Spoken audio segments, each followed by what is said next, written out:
Welcome back to our channel. నేను మీ సాజన. ఈ రోజు మన రెసిపీ వచ్చేసి ఇడ్లీలోకి అయితే సాంబార్ చేయబోతున్నాను. చాలా ఎమ్మిగా వస్తుంది. దాంట్లో అయితే ఒక సీక్రెట్ మసాలా వేస్తే మాత్రం బయట హోటల్ స్టైల్లోనే ఉంటుంది, చాలా బాగుంటుంది. అలానే పల్చగా కాకుండా కొద్దిగా చిక్కగా చేయబోతున్నాము.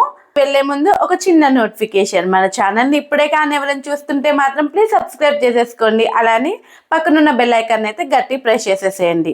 ఇంకా ప్రాసెస్లోకి వెళ్ళిపోదాం. ముందుగా అయితే కుక్కర్లోకి అయితే ఒక కప్పు దాకా అయితే కందిపప్పును తీసుకొని 1-2 సార్లు అయితే మంచిగా వాష్ చేసేసుకోవాలి. ఆ తర్వాత అందులో కొద్దిగా నీళ్లు అలానే 1 స్పూన్ నూనె వేసేసుకొని మంచిగా అయితే ఉడికించుకోవాలి, ఒక 4-5 విజిల్స్ వచ్చేంత వరకు. ఆ తర్వాత అయితే ఆ కందిపప్పును మిక్సీ జార్లో వేసుకొని అయితే మంచిగా ఫైన్ పేస్ట్ లాగా అయితే మిక్సీ చేసుకోవాలి. ఇలా చేసుకోవడం వల్ల మనకి థిక్నెస్ అనేది బాగా వస్తుంది. ఇలా చేసి పక్కన పెట్టేసుకొని ఆ తర్వాత ఇంకొక బౌల్లో అయితే ఒక పెద్ద సైజు లెమన్ అంతా చింతపండును అయితే నానబెట్టుకొని అయితే ఇలా పులుసులా చేసుకొని పక్కన పెట్టుకోవాలి. తర్వాత టమాటోస్ని అయితే ఒక 3 టమాటోలు దాకా తీసుకొని ఇలా మిక్సీ జార్లో వేసుకొని మంచిగా ప్యూరీ లాగా చేసేసుకొని అయితే దీన్ని కూడా పక్కన పెట్టుకోవాలి. తర్వాత మసాలా కోసం స్టవ్ మీద కడాయి పెట్టేసుకొని అందులో ధనియాలు, జీలకర్ర, అలానే శనగపప్పు, దాల్చిన చెక్క, ఇలాచి, అలానే కొద్దిగా మెంతులు వేసుకోవాలి. ఎక్కువ వేస్తే చేదొచ్చేస్తుంది.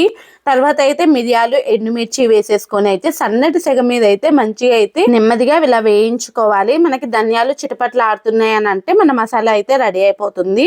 ఇంకా పూర్తిగా చల్లారిన తర్వాత మిక్సీ జార్లో వేసేసుకొని అయితే ఫైన్ పౌడర్ లాగా అయితే మంచిగా మిక్సీ కొట్టేసుకొని అయితే తీసుకోవాలి. దీన్ని అయితే ఒక 2-3 నెలల దాకా అయితే స్టోర్ చేసుకోవచ్చు. తర్వాత అయితే కడాయిలోకి కొద్దిగా ఆయిల్ తీసేసుకొని అందులో ఆవాలు, జీలకర్ర, అలానే సన్న తరి పెట్టుకున్న ఉల్లిపాయలు కూడా వేసుకొని మంచిగా ఫ్రై చేసుకున్న తర్వాత అందులోనే కరివేపాకు, దంచిన వెల్లుల్లిని కూడా వేసేసుకొని ఒకసారి బాగా కలిపేసుకొని మంచిగా ఫ్రై చేసుకోవాలి. బాగా ఫ్రై అయిపోయిన తర్వాత మనం ప్యూరీ చేసి పెట్టుకున్నాం కదా టమాటో ప్యూరీ, అది వేసేసుకొని ఒకసారి బాగా కలిపేసుకొని అయితే ఇలా దగ్గరకు వచ్చేంత వరకు అయితే మూత పెట్టేసి అయితే మగ్గించుకోవాలి. ఇలా మగ్గించుకున్న దాంట్లో అయితే ఇప్పుడు 1 స్పూన్ దాకా పసుపు, మీ కారానికి తగ్గట్టు కారం, అలానే ఉప్పు కూడా వేసేసుకొని మంచిగా ఒకసారి కలిపేసుకోవాలి. ఇందులో స్పెషల్గా ధనియాల పొడి, జీలకర్ర పొడి ఏమి వేసుకోనక్కర్లేదు. ఆ తర్వాత అయితే మనం రుబ్బి పెట్టుకున్న కందిపప్పును కూడా ఇందులో వేసేసుకొని ఆ మిక్సీ గిన్నెలో ఇంకొద్దిగా వాటర్ వేసుకొని అది కూడా మిక్సీ వేసుకొని ఒకసారి బాగా కలిపేసుకోవాలి. ఇలా కలిపేసుకున్న తర్వాత అయితే మనం చింతపండు జ్యూస్ అయితే మనం పక్కన పెట్టుకున్నాం కదా, అదైతే ఇందులో యాడ్ చేసేసుకోవాలి. ఇది యాడ్ చేసుకున్న తర్వాత ఒకసారి బాగా కలిపి అందులోనైతే ఇంకా మన కన్సిస్టెన్సీకి తగ్గట్టు అయితే వాటర్ని అయితే యాడ్ చేసేసుకోవాలి. ఆ తర్వాత అందులో మనం ప్రిపేర్ చేసి పెట్టుకున్నాం కదా మసాలా పొడిని అయితే 1.5 స్పూన్ దాకా వేసేసుకొని అలానే ఒక చిన్న బెల్లం చెక్క వేసుకుంటే మనకి టేస్ట్ అయితే చాలా బాగా వస్తుంది.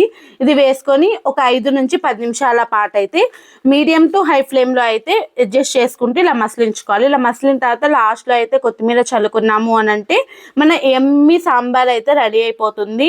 మనకి సాంబార్ తినే ఫీలింగ్ అయితే రాదనమాట, చిక్కగా ఉంటుంది కాబట్టి టేస్ట్ కూడా చాలా బాగుంటుందండి.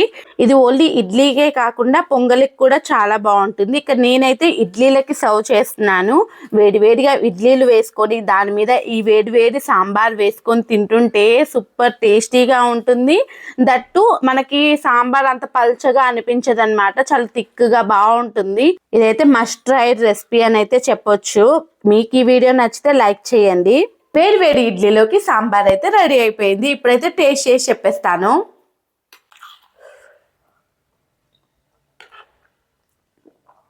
వేరే లెవెల్, అసలు చాలా అంటే చాలా బాగుంది.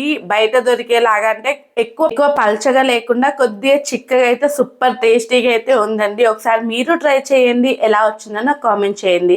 అలానే ఈ వీడియో కానీ మీకు నచ్చితే మీ ఫ్రెండ్స్ అండ్ రిలేటివ్స్కి అయితే షేర్ చేయడం అసలు మర్చిపోకండి. మీకు ఏమైనా రెసిపీస్ కావాలి అని అంటే మాత్రం కింద కామెంట్ చేయండి. అలానే ఇంకో వీడియోతో ఇంకొక రెసిపీతో నేను మీ ముందుంటాను. Signing of.